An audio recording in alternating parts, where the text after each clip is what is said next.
गीता इधर 1 महीने से बंद हो गया था हम लोगों का। आज से फिर उसको पुनः शुरू किया जा रहा है। तो हम लोगों का गीता का 9वां अध्याय चल रहा था। 9वें अध्याय का चौथा और 5वां प्रश्न था। चौथा और 5वां क्या था? मुझ निराकार परमात्मा से ये सब जगत जल से बर्फ के सदृश परिपूर्ण है और सब भूत मेरे अंतर्गत संकल्प के आधार स्थित है, किंतु वास्तव में मैं उनमें स्थित नहीं हूं। वे सब भूत मुझ में स्थित नहीं है, किंतु मेरी ईश्वरी योग शक्ति को देख कि भूतों का धारण पोषण करने वाला और भूतों को उत्पन्न करने वाला भी मेरा आत्म वास्तव में भूतों में स्थित नहीं है। इसके लिए गुरु जी ने क्या बोला था? गुरु जी ने बहुत अच्छी बात इसमें बताई थी। कई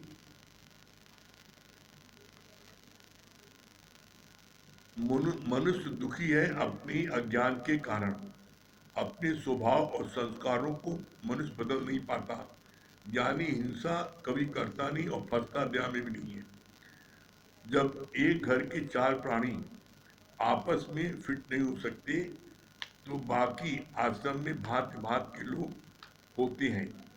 सबके स्वभाव अलग अलग है, उनसे कैसे फिट होंगे? आगे बोला, ज्ञान से मनुष्य हर परिस्थिति का सामना कर सकते हैं। कौन से ज्ञान से? ब्रह्म ज्ञान से। बोला ब्रह्म ज्ञान से मनुष्य हर परिस्थिति का सामना कर सकते हैं। यह हर परिस्थिति सामना कैसे है? इसका बहुत अच्छा गुरुजी ने एग्जाम्पल बताया जैसे एक पिता के 2 बेटे हैं, एक मकान है, 5 कमरे हैं।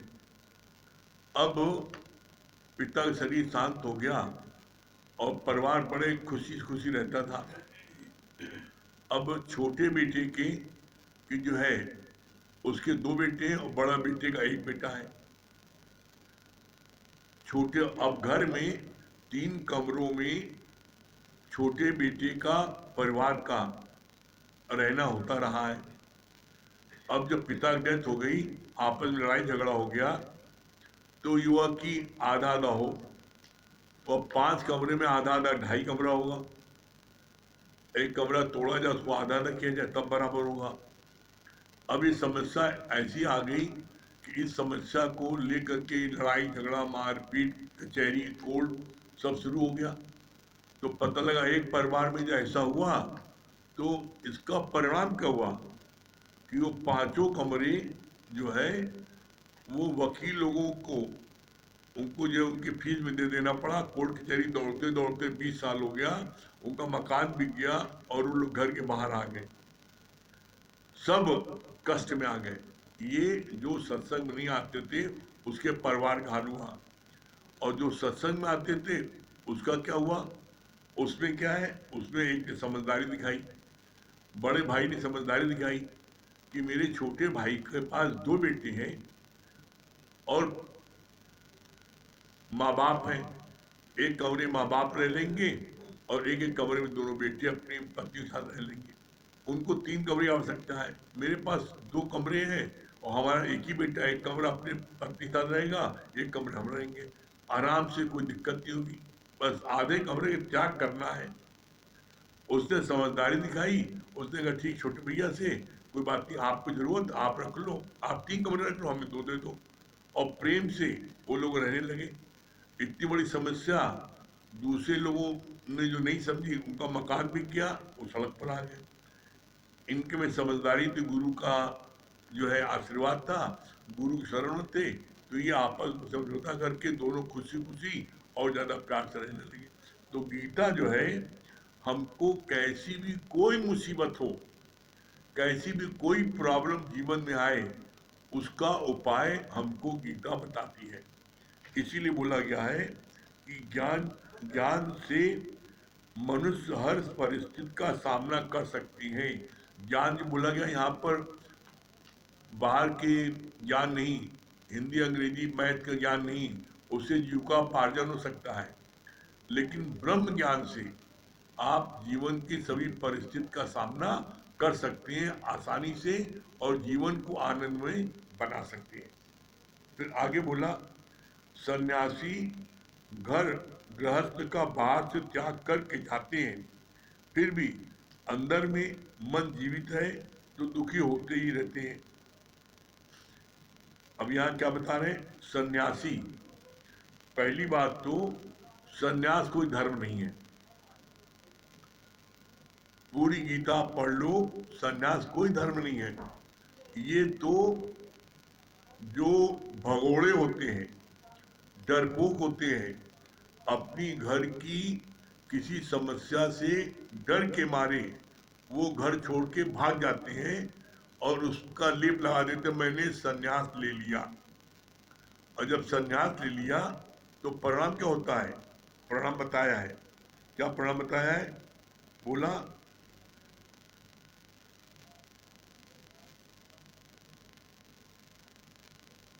ज्ञान से मनुष्य हर परिस्थिति का सामना कर सकते हैं। सन्यासी घर गृहस्थ का बाहर से त्याग करके जाते हैं, फिर भी अंदर में मन जीवित है तो दुखी होते ही रहते हैं। मन और पेट उनका जीवित है। सन्यास ले लिया, घर में कोई विपरीत परिस्थिति आई, लड़के ने मुसलमान से शादी कर लिया, लड़का शराब पी करके रात में उत्पात करता है, बड़ी बेइज्जती हो रही है, समाज में मुंह नहीं दिखा पा रहे, तो ऐसे डरपोक लोग जो है उस परिस्थिति का सामना नहीं करते और घर छोड़ के जंगल भाग जाते हैं और कहते हैं मैंने सन्यास ले लिया। और जब सन्यास ले लिया तो आगे क्या बोला? जो उनका मन है, मन तो साथ में चला गया, पेट साथ चला गया। जब सन्यास ले लिया तो जब मन क्या हुआ? जब बेटी के शादी समय हुआ, लड़की जवान होने लगी, अब संदेशा उनको प्राप्त हुआ कि बेटी जवान होगी, शादी के योग है, तो अब उनके मन में चिंता होने लगी। सन्यास तो ले लिया लेकिन सन्यास से छोड़ के भाग आते हैं कि बेटी शादी कर दें। वहीं जहाँ आश्रम में रहते हैं, जिस आश्रम में को शरण मिली वहां चोरी करते हैं। कैसे? हमको बेटी शादी करनी है। अरे जब तुमने सन्यास ले लिया तो तुम्हारी बेटी कहाँ है भाई? ये कौन सा सन्यास है कि जब बेटी शादी हुई तो सन्यास छोड़ के भाग आए? तो बोला, ये परिस्थिति का जो व्यक्ति सामना नहीं कर पाता, डरपोक है, बुज़दिल है, वो घर परिवार छोड़ के भाग जाता है और कहता मैंने सन्यास ले लिया। तो सन्यास कोई धर्म नहीं है। ऐसे में जब वो वहां जाते हैं तो वहां पर जंगल में जाकर के अपने खाने पीने के लिए उनको उपाय करना पड़ता है, भीख मांगते हैं, कहीं न कहीं से लकड़ी तोड़ करके बेचते हैं, खरीदते हैं, फल तोड़ते हैं, पेट तो उनका चलेगा, घर में तो आराम से बैठ बैठ सब मिल जाता है। तो बोला सन्यासी जो इस प्रकार के होते हैं वो लोग जो है आज क्या है, आज इस उसको धर्म को आच्छादित कर रखे हैं। आज इन लोगों ने इस धर्म को वैसे आच्छादित कर दिया है जैसे पानी को ऊपर काई। ये सन्यासी इसी प्रकार से ये लोग जो है धरती में छाए हैं। तो इन लोगों को जो इस प्रकार के हैं, इन लोगों को जो है, इन लोगों की वजह से आज लोग धर्म में आस्था कम रखते हैं, भागते हैं। कोई भी स्त्री किसी भी आश्रम में जाकर रहने की हिम्मत नहीं करती। क्यों? क्योंकि धर्म के नाम पर बहुत से आडंबर होते हैं, धर्म के नाम पर बहुत सी खुराफात होती है। इसी वजह से ना, तो जो ऐसे लोग हैं ये गुरु बन जाते हैं, और जो गुरु बन जाते हैं तो गुरु बन करके ये समाज के लोगों को ठगते हैं।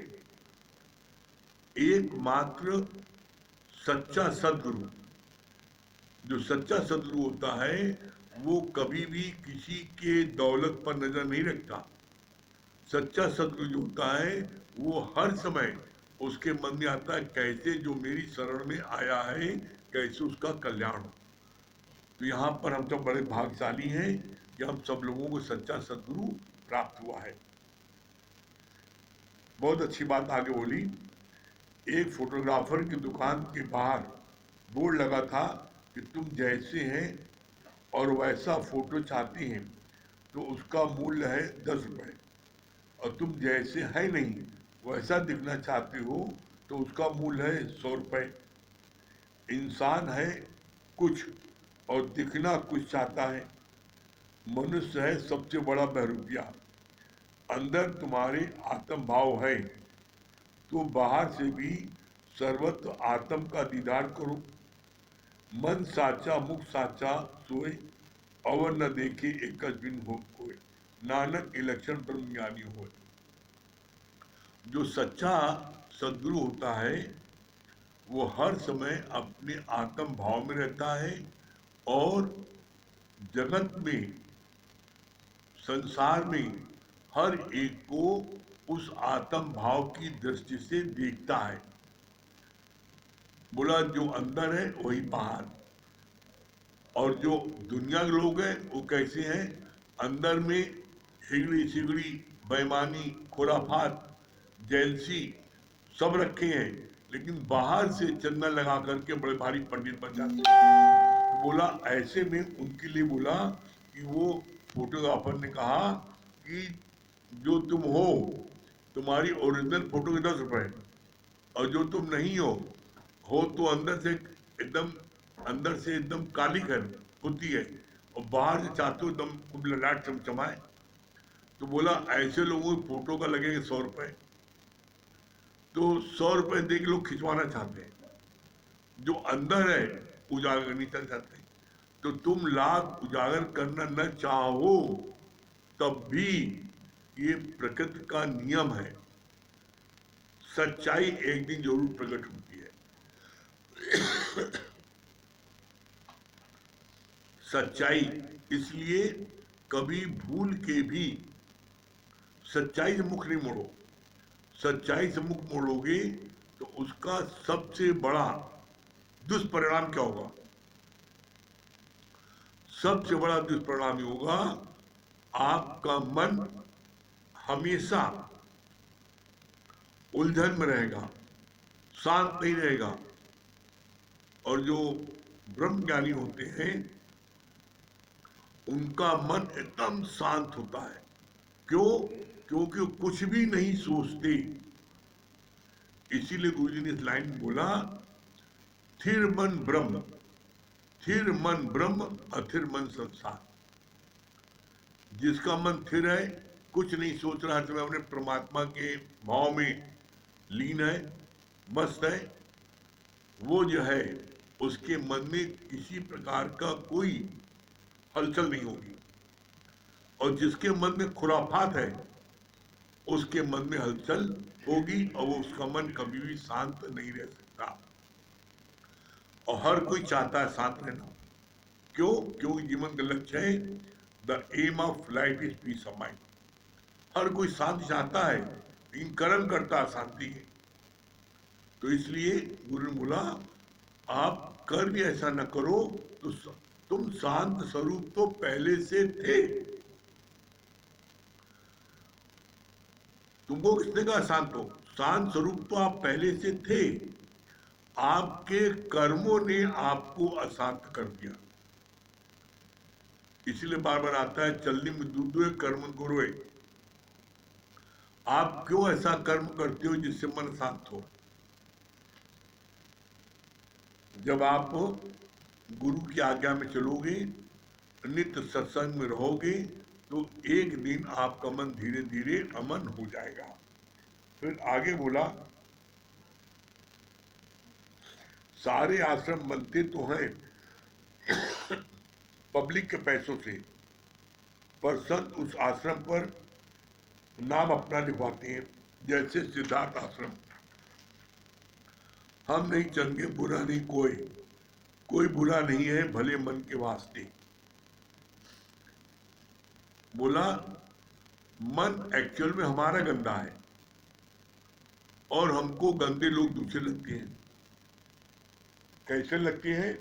इसका बड़ा अच्छा प्रमाण मुझे बोला बोला कि चश्मा जो लगाए हो उसका ग्लास गंदा है, तो तुमको बाहर की सब चीज गंदी दिख रही है। अपने चश्मे का शीशा साफ करो तो तुम्हें सब चीज साफ दिखेगी। मतलब क्या है? अपना मन साफ करो तो तुम्हें बाहर की सब चीज साफ दिखेगी। कैसे? इसका प्रमाण है,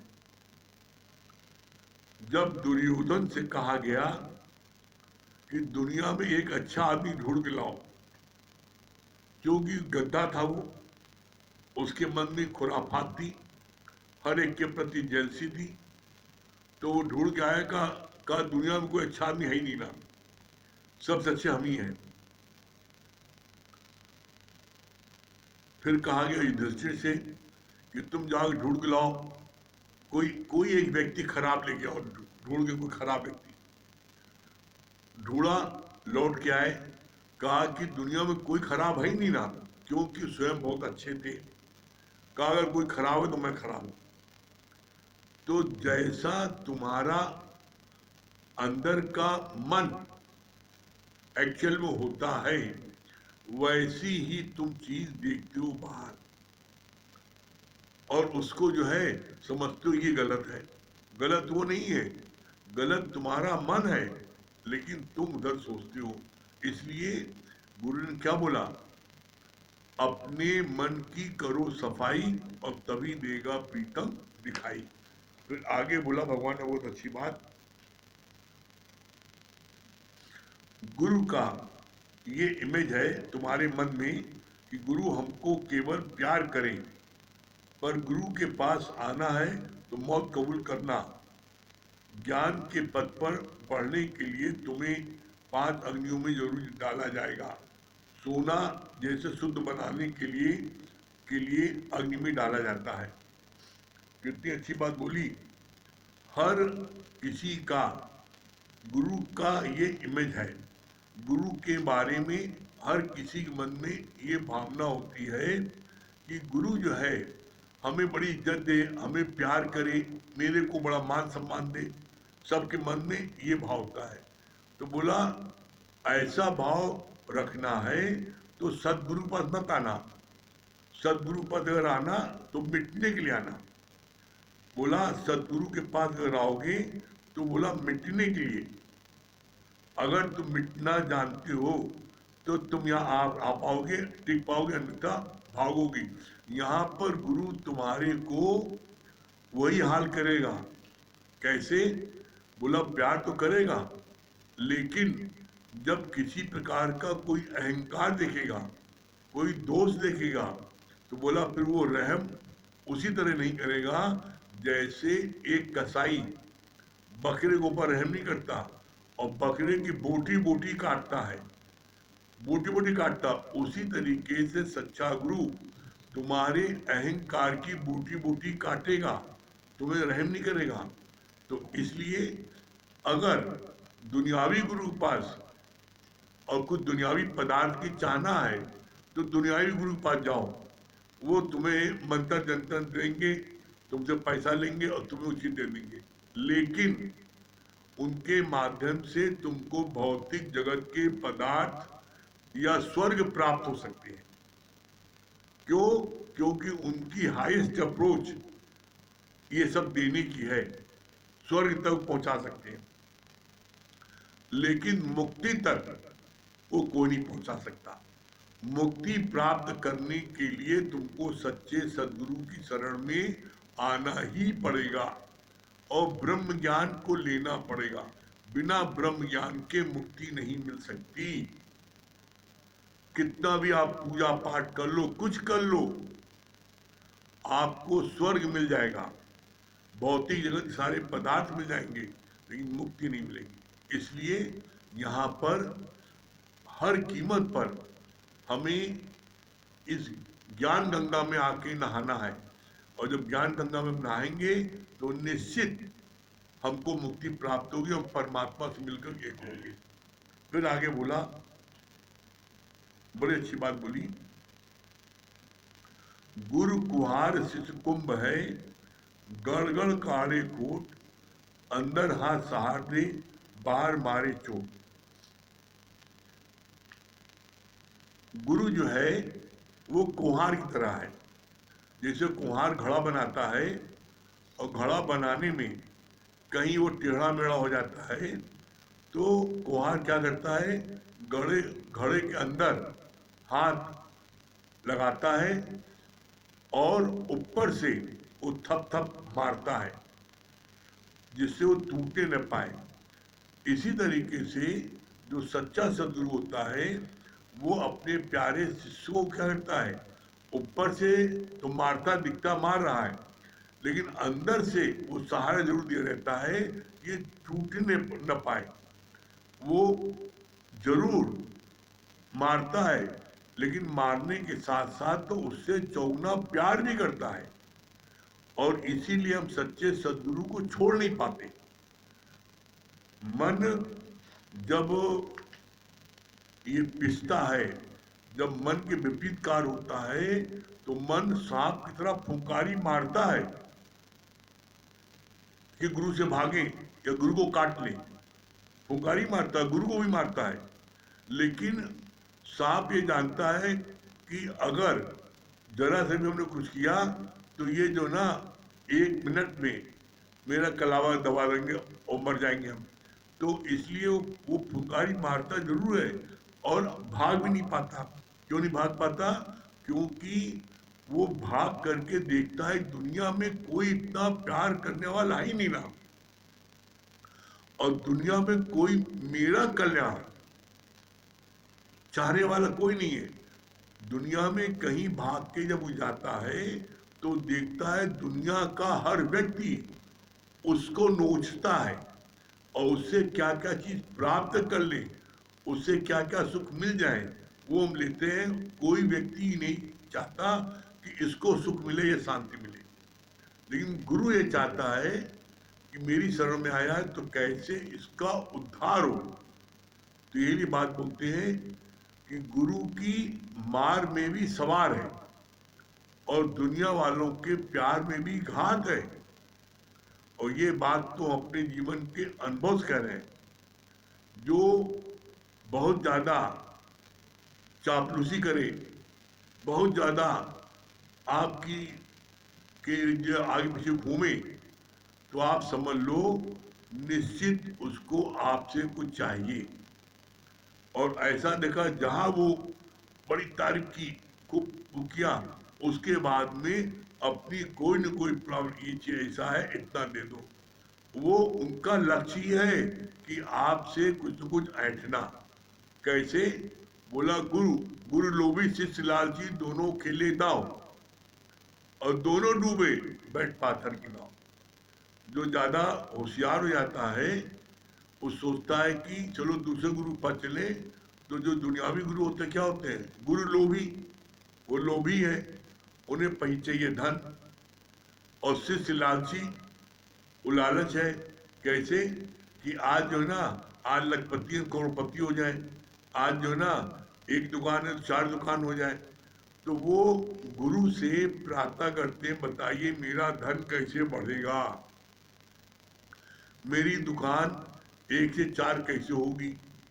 और गुरु लोभी है, वो कहता है कोई बात नहीं, अभी हम मेरे मंत्र में इतनी शक्ति है, अभी हम मंत्र पढ़ के देखते हैं, ये ताबीज इसको लो बांधो और देखना तुम्हारी जो है साल भर में तुम्हारी जो हो जाएगी 2 दुकान। अब पता लगा वो ताबीज जो है लेके आए हैं 10 रुपए का, और उस ताबीज को उन्होंने दे दिया उनको 51,000 का। ये ताबीज दो 51,000, इसमें जो है देना है, इतना मंत्र शक्तिशाली है। अब गुरु सोचता है 51,000 में मिला, अब इसके भाग्य में होगा तो मिल जाएगा। और वो क्या सोचता है शिष्य, अरे 51,000 अगर मेरी 2 दुकान हो गई और गुरु के कहने से आशीर्वाद से मैं लखपति करोड़पति हो गया तो मैं बहुत फायदे में हूँ। दोनों अपना फायदा देख रहे हैं, और दोनों फायदा अपना देख करके बैठ किस पर रहे हैं? बैठ रहे, बैठ पाथर की नाव। वो पत्थर की नाव बैठ रहे हैं और नदी में उतर रहे हैं। तो क्या होगा? दोनों डूबे बैठ पाथर की नाव। तो कभी भी गुरु से होशियारी नहीं, गुरु से चालाकी नहीं, गुरु से तुम होशियारी और चालाकी में कभी भी गुरु को आशीर्वाद नहीं प्राप्त कर पाओगे, गुरु से दूर हो जाओगे। और भोले भाव मिले रघुराई, चतुराई से चतुर्भुज न पाई। आज तक कोई बता दे दुनिया में कि किसी को परमात्मा चतुराई से प्राप्त हुआ। भोले भाव, भोले भाव गोपियां थी, जिस कृष्ण को दर्शन करने के लिए, सिर्फ दर्शन मात्र के लिए हजारों साल तपस्या करते थे ऋषि मुनि योगी, और उनको भगवान कृष्ण के दर्शन नहीं होते थे।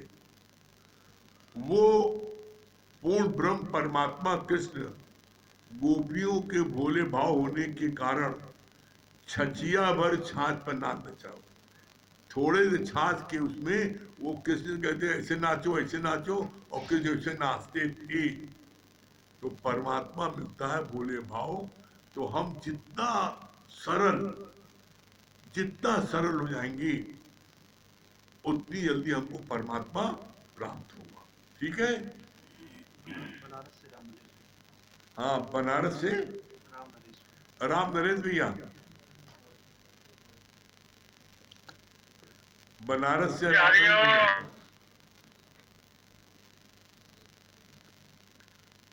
हाँ, क्या बोल रहे हैं राम नरेश भैया?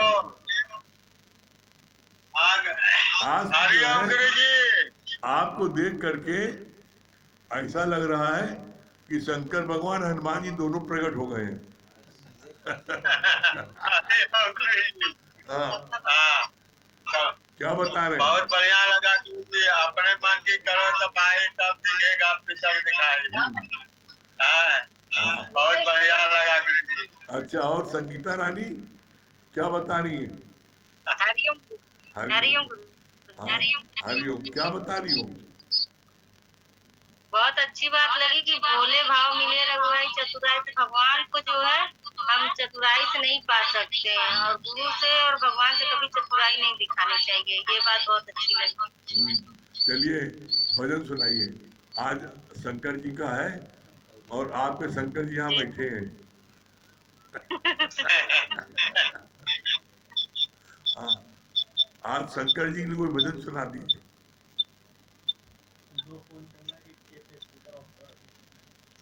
एक स्पीकर आप लगा दीजिए, आपको 2 फोन चल रहा है ना, 2 फोन चल रहा है, एक आप करा दो। हाँ गाइए, चलिए, हाँ सुनाइए। एक हटा दे। हाँ,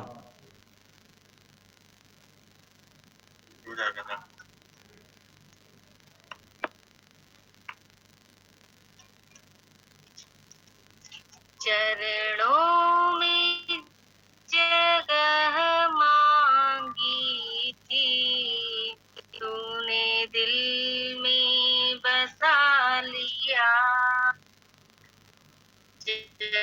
चरणों में जगह मांगी थी, तूने दिल में बसा लिया। तेरी एक नजर के प्यासे नजरों में बसा लिया। तेरी एक नजर के प्यासे नजरों में बसा लिया। शुक्रिया शुक्रिया आपका, शुक्रिया शुक्रिया शुक्रिया आपका, शुक्रिया। चरणों में जगह मांगी थी, तूने दिल में बसा लिया। चरणों में जगह मांगी थी, तूने दिल में बसा लिया। शुक्रिया शुक्रिया आपका, शुक्रिया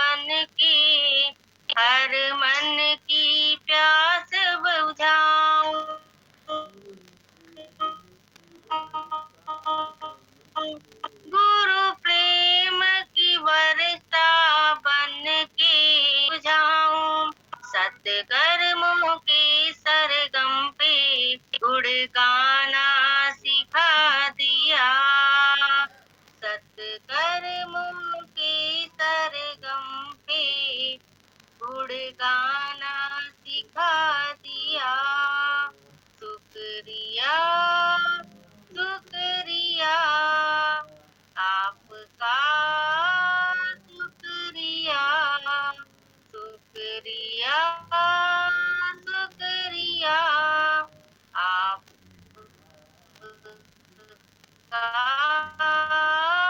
शुक्रिया। वरदान भरी दृष्टि से हमें बनाया त्रिकाल भरी दृष्टि से हमें बनाया त्रिकाल दर्शी। जन्मों के पुण्य फले हैं, गुरु कृपा है इतनी बरसी। जन्मों के पुण्य फले हैं, गुरु कृपा है इतनी बरसी। पलकों से उठा के मोती आंखों में बता दिया। पलकों से उठा के मोती आंखों में बता दिया। शुक्रिया शुक्रिया आपका, शुक्रिया शुक्रिया शुक्रिया आपका, शुक्रिया।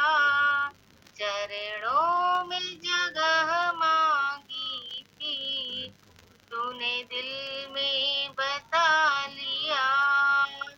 चरणों में जगह मांगी थी, तूने दिल में बसा लिया। शुक्रिया शुक्रिया आपका, शुक्रिया शुक्रिया शुक्रिया आपका, शुक्रिया। हरि हाँ, हरिओम। नरेंद्र भाई,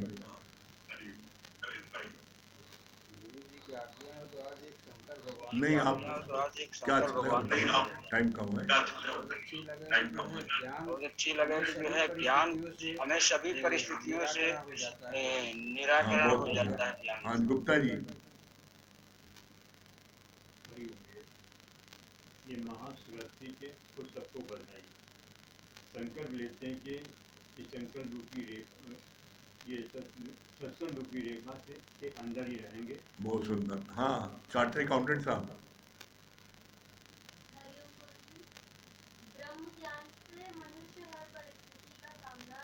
बहुत सुंदर, बहुत अच्छा पॉइंट दिया आपने। हाँ लक्ष्मी जी,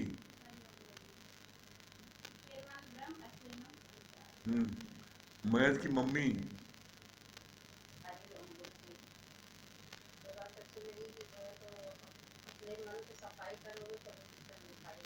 अनुज भैया,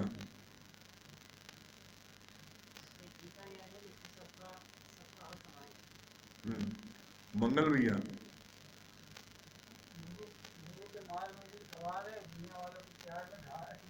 हाँ अर्पित भैया,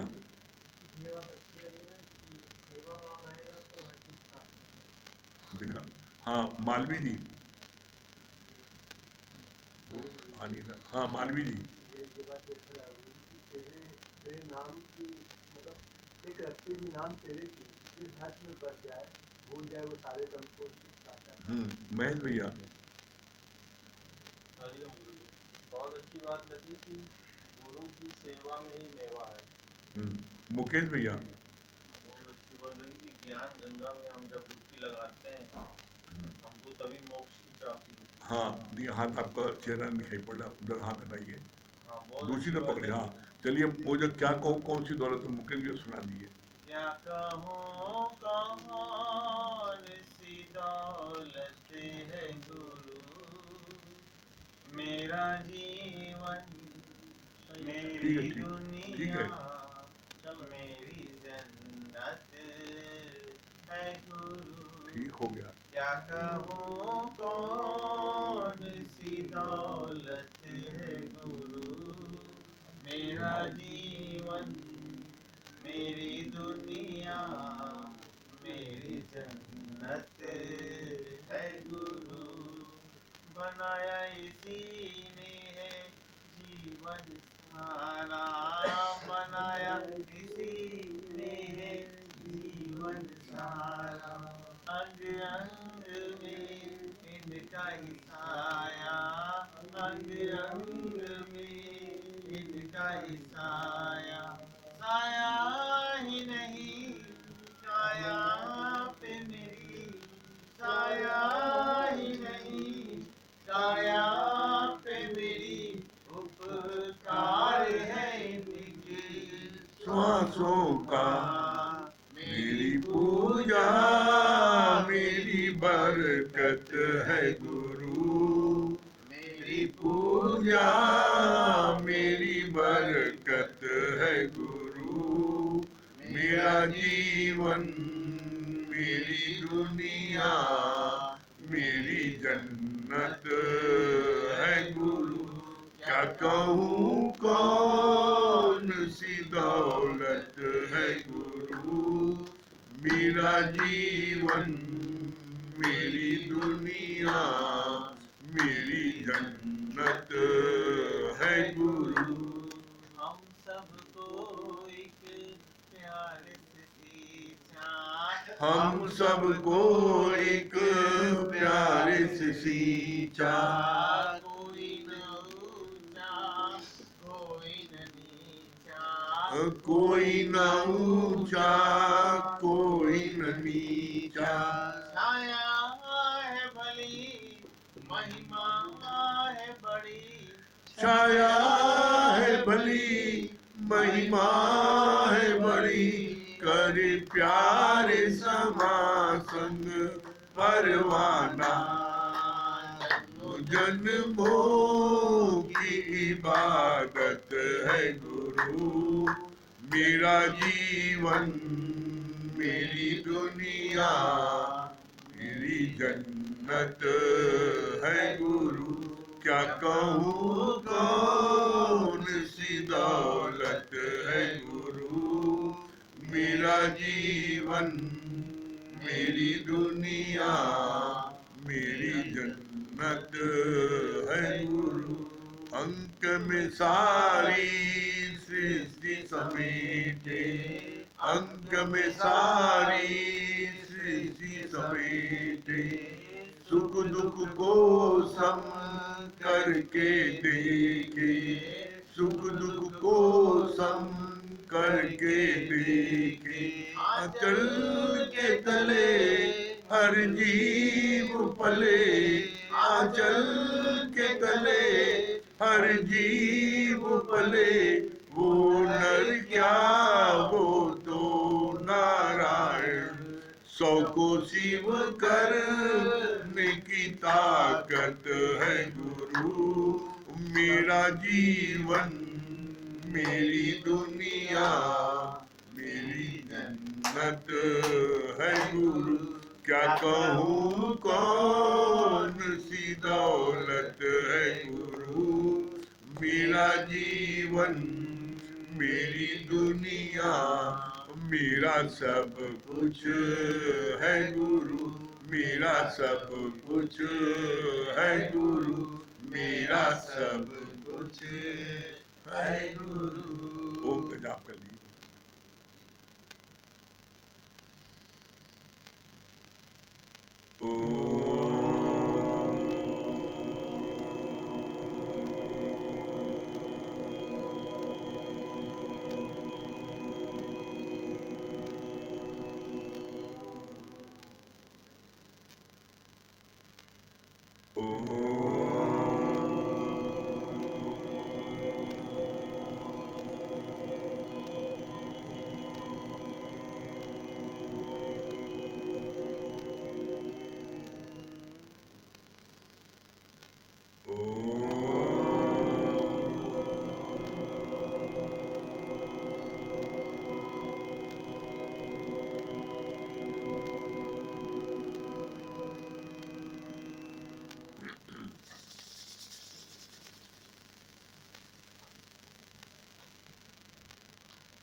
सही प्रेमी भाइयों, राम राम।